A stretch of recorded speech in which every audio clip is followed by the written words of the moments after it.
And so that's what I think of when I hear Adolf Hitler. Now let's expand more on who Adolf Hitler was and why he is such an important part of this show today. Adolf Hitler was the Chancellor of Germany. He was born in Austria and died in Germany when he was assassinated. Now, he was an aggressive person growing up. He always was, and he grew up to be. He was the leader of the Nazi Party. What do you think of when you hear Nazis, the word Nazi?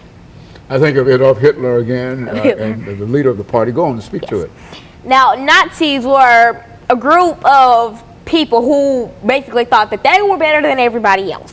Like, if I happened to walk down the street and I walked across a Nazi, I would get sneered at. I would probably get pushed or teased or laughed at because of the color of my skin, because I was African American. But luckily, I've never crossed over a Nazi. And now the Nazi Party is still, I don't really want to say alive, but still, they're not they're active, but they don't cause riots or anything, I believe. They're a party who think they are in a higher class of everybody else. Like, there's low class, middle class, higher class, and then there's them. That's what goes on in their head, and they think that God sent them on the world to be better, basically, that they're supposed to be better, and they're supposed to mistreat people who aren't like them or who aren't them. And so that's what you think of when you hear the Nazi Party. But now let's focus on Adolf Hitler. Now, this man who was famous for the Holocaust, most people think that his actions, his aggressive foreign policy, is what caused the Second World War. He thought that he was so much better, and that when he caused all this ruckus, that's what people think of when they think that he started the Second World War. And do you think that's true? He did. He actually started the Second World War in 1939. In 1939. By the invasion of Poland. Go on. Exactly. And so he liked to see this. He liked to see him having power over something or somebody. I mean, because if he didn't have power, then he would be mad, and then he would assign somebody to be killed for his own personal pleasure. But I just can't see how someone will enjoy seeing millions and millions and millions and millions of innocent people. I mean, these people weren't criminals. These people never did anything to you. They were innocent people that got killed for what they believe in, what they look like, their orientation, what they were. If they weren't Adolf Hitler, if they weren't part of the Hitler family, then they were apparently nothing to you. Why don't you give us some examples of some of the killing and some of the tragedies that Hitler caused the Jewish people? Anne Frank, for example, or something. Yes, the most famous death that happened in the Holocaust was Miss Anne Frank. She wrote, she had a diary, and she kept all of her experiences about the Holocaust in that diary. And when she had passed away, her father found the diary, and he planned to be able to, and he made sure that that book was published and that everybody got to see how horrible the Holocaust was. And that's what he did. It's been published in almost all languages. It's so many languages, like German or English. And so, yeah. And so that's how important Anne Frank was to the Holocaust, and and she's basically the most, she's what people think of when you hear Holocaust. You think you immediately think of the Diary of Anne Frank. You just right on the spot. And she was so much more than that. She wasn't just an author. I mean, she didn't even plan to be an author. She was just a regular girl who kept a diary. Very good. And so in a real sense, you've identified Adolf Hitler as perhaps one of these dictators, and I think you've indicated that a dictator is a person that controls the government, the political government, the ruler of everything, and et cetera. And now, what do you think over the last 2 minutes that we have during this segment? What do you think that were some of the most destructive things that dictators did outside of actually killing people? I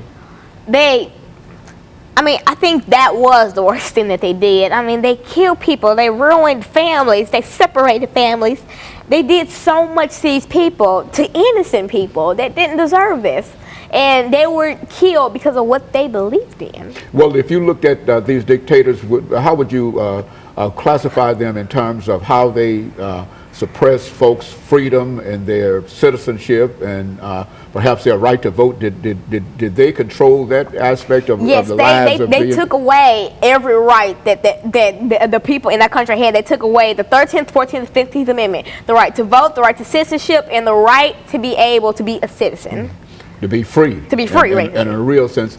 And so in a real sense, these dictators that you've identified in Europe during the period of the Second World War, you've identified Adolf Hitler as perhaps one of the leaders in a real sense because of the...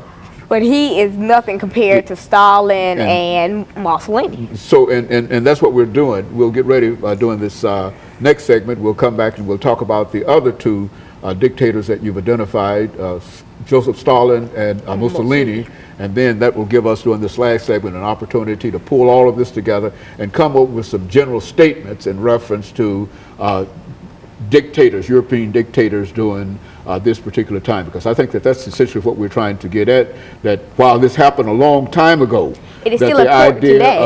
of freedom, Exactly. the idea of citizenship and the idea of voting is still a very, very vital. And of course, we'll be back with our audience following this very, very short commercial break.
Thank you and welcome back to the final segment of the show for today. We're talking to Alana McLaughlin, and she has given us some information concerning European dictators during the Second World War. And now she will continue her discussion in reference to those dictators. Why don't you pick up where we left off the last time, Alana? Now, if you're just tuning in, we on the first two segments, we talked about my background in education. I'm Alana McLaughlin, sixth grader at John Early Museum Magnet Middle School. And in the second segment, we talked about Adolf Hitler, the Nazi Party, and how he basically was the cause of World War II. Now, in the third segment, I told you that I talk about Joseph Stalin and Mussolini. Now, let's start with Stalin.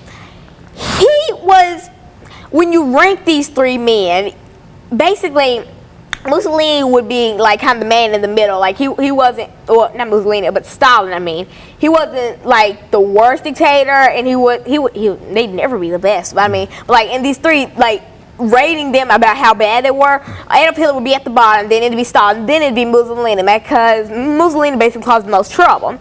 Now Stalin, he's basically the same as Adolf Hitler, but in a different form, had a different mindset, and so many other things wrong with him. Now, Joseph Stalin actually grew up a fighter. Like in his, when he was a teenager, he had a history of being reckless, and he used to bully children, and even in church, he'd make children cry. He'd pinch them just for the fun of it. And he actually got kicked out of the school for stabbing somebody. And then the next school he went to, he also stabbed somebody. And then he openly admitted to stabbing his girlfriend in the arm. And these other people, he stabbed them in the hand. I mean, think of how painful that must be. And then he openly admitted that he stabbed his girlfriend in the arm. So he grew up a violent youth and then grew up to be an even more violent person. So those are some of the fun facts that I learned about Joseph Stalin over the weekend. And now let's get into the real stuff. Now we talk. So when you talk about European dictators, if you're also just tuning in, a dictator is basically like a ruler, a person that controls everything, the government, the police, the court. He controls everything, and then dictator also took away something from citizens, 3 things from citizens: the 13th, 14th, and 15th Amendment, the right to vote, the right to be free, and the right to be a citizen. They had no rights. It's basically like how African Americans were in segregation, but much, much, much, much, much worse. Because, I mean, when African Americans, they were beaten to death, and I mean, the Caucasian community didn't really care. I mean, because that's what they thought should happen to us. But back in Joseph Stalin's time, I mean, it was so much worse. They put them in concentration camps. They torture them, behead them, kill them, shoot them, slaughter them. They do so much to these people, all because of what? Because they were Jewish? They didn't do anything to you, but because they're Jewish and you don't think they deserve to be on this earth, they don't get to live. I mean, who are you to say that somebody doesn't get to live or does get to live? I mean, what? And so, yeah, it's kind of a comparison. Like, blacks in segregation is almost how Jewish people were to the Holocaust and World War II, and all these dictators taking away their 13th, 14th, and 15th Amendments. And now Mussolini, this man was a bad person. I mean, and he was a dictator, and he was just like Adolf Hitler and Stalin, but everything that they did, multiply that, he killed tens of millions of people. And I mean, that's what they all did, but why? What did they do to you? Did they steal something from you? No. Did they shoot your wife or your children? Oh, by the way, Mussolini had 7 children. Fun fact about him. But anyway, did they shoot one of your children? No. Did they try to steal one of your children? No. What did they do to you for you to kill tens of millions of your own people? You're supposed to be the guardian of these people, but you are just some evil being that decides you're going to kill them because they're not like you and because they don't want to follow you. And so I don't believe that's right. I don't think that's right at all. That's horrible. And it really hurts me to see all these people getting killed for no reason. I mean, why? And Lana, I think one thing that certainly deserves to be talked about and pointed out here is that while we talk about these 3 dictators, you certainly want the audience to know that wherever you look throughout all of the continents, that you're going to find similar kinds of individuals. And these are some individuals we just wanted to identify as European dictators during the Second World War.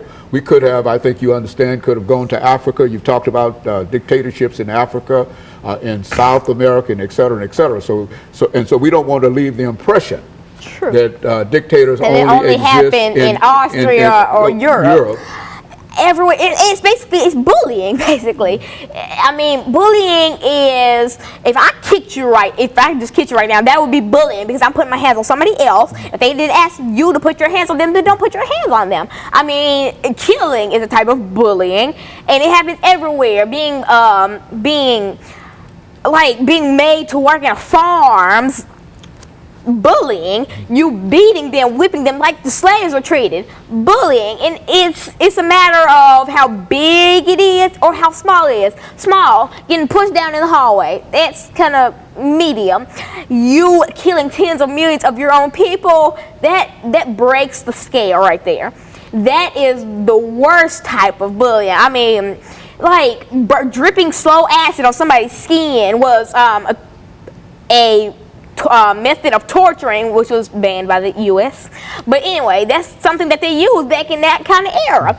And so that's a type of bullying. You killing them and doing all this to them because what? Because they're Jewish or because they're black or because they're not like you. Well, Lana, look, in terms of all of this, these dictators that we've identified in Europe, and as well as the rest of the dictators all over the world, what are some of the things that you can tell people of your age this morning in terms of how they have to react and how they have to act to one another so that not only they might understand more about these individuals, but also be able to have a better attitude toward one another and toward parents and their relatives and etc. Every school you go to, I mean, you can't just say this school doesn't have bullying. I mean, you may not know it, but every school has bullying. Every class has bullying. I mean, I want to say to children my age, I mean, if you see it, then tell somebody. I mean, because I know I've heard children say, like, if I saw bullying and I told a teacher, they were like, oh, you a snitch. I mean, that's not even the right definition of snitch. Snitch is telling